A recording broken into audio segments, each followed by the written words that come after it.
राजश्री बुलेटिनच्या सुरुवातीला पाहूया शिवसत्ताचा एक स्पेशल रिपोर्ट।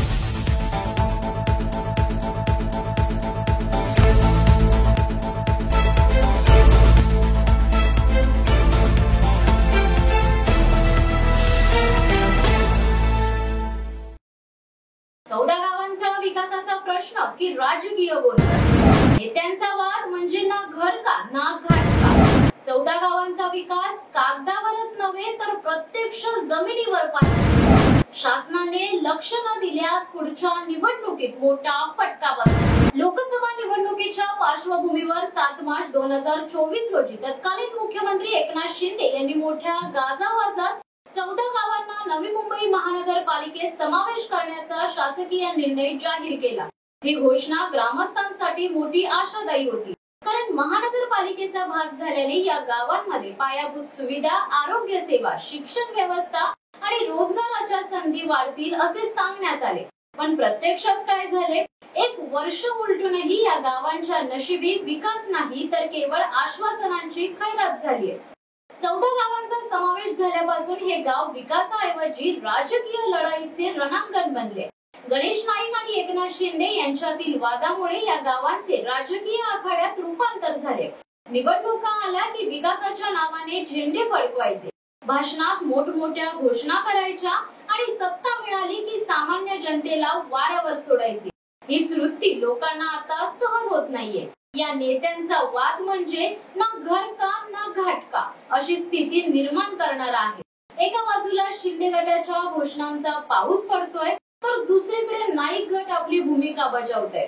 पण हा वाद सामान्य जनतेच्या हिताचा आहे का?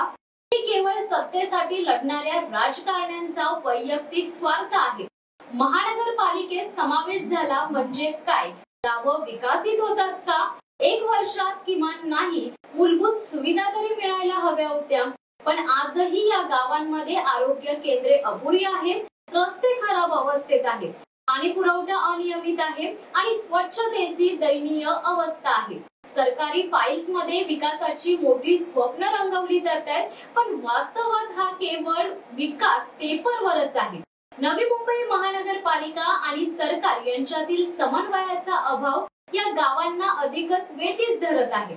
सत्ताधाऱ्यांना केवळ निवडणुकीपुरतेच या गावांची आठवण येते। विकासाच्या नावाने घोषणा केल्या जातात, पण त्या केवळ मतांसाठीच। ग्रामस्थांच्या समस्यांकडे कोणी लक्ष देत नाही। निधी मंजूर होतो पण प्रत्यक्षात काम होत नाहीये। अधिकारी फक्त फाईली पुढे ढकलण्याचे काम करतात। स्थानिक लोकप्रतिनिधी मूग गिळून गप्प बसले। प्रश्न हा आहे की जर 14 गावांचा विकास करायचा होता तर 1 वर्षात का काहीच सुधारणा झाल्या नाहीत? सरकारी अधिकाऱ्यांनी आणि राजकीय नेत्यांनी ठरवले आहे की लोकांनी झोपडीतच राहावे, अस्वच्छ पाणी पियावे, खराब रस्त्यांवर अपघातांना सामोरे जावे आणि मूलभूत हक्कांसाठी झगडत राहावे। सरकार आणि राजकीय पक्षांवर अवलंबून राहून या गावांचा विकास होणार नाहीये। स्थानिकांनी संघटित होऊन लढा उभारला पाहिजे। सततचा पाठपुरावा आणि संघर्षाशिवाय काहीही मिळणार नाही, हे आधीच स्पष्ट झाले। 14 गाव सर्वपक्षीय विकास समितीने तत्कालीन मुख्यमंत्री देवेंद्र फडणवीस, उपमुख्यमंत्री एकनाथ शिंदे, खासदार श्रीकांत शिंदे, मनसेचे माजी आमदार राजूदादा पाटील, विद्यमान राजेश मोरे, मंत्री रवींद्र चव्हाण, उभाटा गटाचे सुभाष भोईर यांच्याकडे 14 गावांचा विकास होण्यासाठी वेळोवेळी प्रयत्न केले। मात्र अद्यापही विकासाच्या दृष्टीने कामाला सुरुवात झाली नाही, कारण सरकारकडे इच्छाशक्तीच नाहीये। लोकांनी जर आवाज उठवला, आंदोलन केले आणि लोकप्रतिनिधींना धारेवर धरले तरच हे गाव खऱ्या अर्थाने विकसित होतील।